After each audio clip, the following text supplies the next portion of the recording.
I bought a new watch. This is from a brand called Kuoe. They're based in Kyoto, Japan. In this video, I'm going to go through the specifications of the watch. I'm going to go through why I bought it and finally how the watch looks on the wrist. So that being said, the watch's packaging is fairly basic. It comes with a warranty card, which is a 1-year warranty, and an instruction manual, a hang tag, and the watch. So let's get through some of the specifications of the watch. So it uses the NH38 caliber. This caliber has about 41 hours of power reserve. Now, despite the pedestrian nature of the movement, the watch does have some pretty interesting specifications which are more upscale. First of which is the dome-shaped sapphire glass in this watch has both AR and AF coating. As you can see, it's fairly highly domed. The next piece of it is this watch is actually water resistant to 10 bar or 100 meters, and the crown is a screw down crown. Now, taking the watch out, I wanted to show you a few reasons why I bought this watch and how I'm going to wear it. So the other piece of this is this comes on a single pass nylon strap, and it's more of a khaki in color, as you can see. And the case of this watch is really one of the reasons I bought it. So first of all, it comes with a brown dial, and the case is in bronze. Now, the case back is actually in steel. The reason I bought this watch is I had a Tudor Black Bay 58925, and truth be known, the tarnishing on that silver piece drove me a bit insane, and I got rid of that watch. The primary reason for that was over a $4,000 watch, and for whatever reason, I just didn't want to deal with the tarnish on that watch.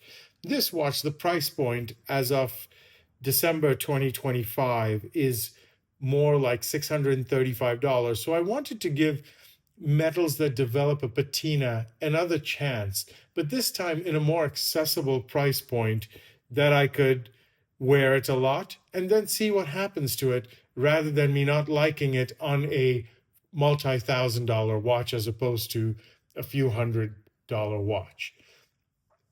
The brand quotes this version of bronze as CUSU8 bronze. I'm not sure whether that patina's faster or not. The interesting part is they say the buckle is PVD coated, so I don't think it's going to patina in the same way as the actual case of this watch does.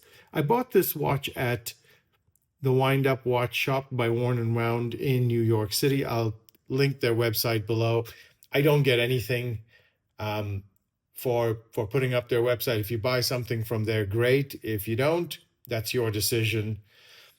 Now, I want to compare this watch to two other watches, one from a color perspective, so you can see the color of the watch when it's brand new. And that watch I'm going to compare it to is my Patek Philippe Calatrava. So this is a standard rose gold watch. And I'm going to put these two side by side. And as you can see, the Kuoe watch is it's a deeper than rose gold tone for the watch, but you could compare it to a much deeper than standard gold if you're looking for a point of comparison.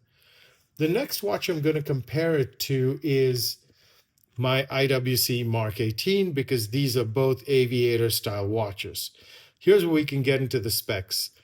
The version of this watch is called the Old Smith, and this is a 38 millimeter watch as opposed to the 40 millimeters of my Mark 18. When I measured the lug to lug of the Kuoe watch, this watch came in about 45 millimeters as opposed to just north of 50 millimeters for the IWC. And now, as I put it on my wrist, you'll be able to tell how this watch really fits on my wrist. And there you can see it. It's got an absolutely perfect fit, and it wears true to size for a 38mm watch. The watch does feature some good lume. I'm going to add some lume shots to it. So why did I buy this watch? All right. First things, the price of most luxury watches has gone tremendously high, especially in the United States. I don't know if this is a standard cost of inflation or whether the tariffs have anything to do with it. So from my perspective, if tariffs have something to do with it and the tariffs get lowered, I don't want to be buying a watch at peak watch prices. So I've taken in 2025 a bit of a wait and see approach. I've been exploring a lot of these limited run, these smaller manufacturers. Some call them microbrands. Kuoe is more of an établisseur in that they bring in parts from multiple places and they put the watches together, much like Vacheron used to be. Not that I'm comparing the two of them, much like Vacheron used to be in the past. So from my perspective, I get to try a new metal, a metal that I'm not sure I'm going to like as it patinas at a relatively low cost. It's about $635 as of right now, as of filming. And the second thing is, I'm just taking a wait and see approach with luxury watches to see where they'll end up. Thank you so much for watching this video. I do appreciate your support of my horological journey.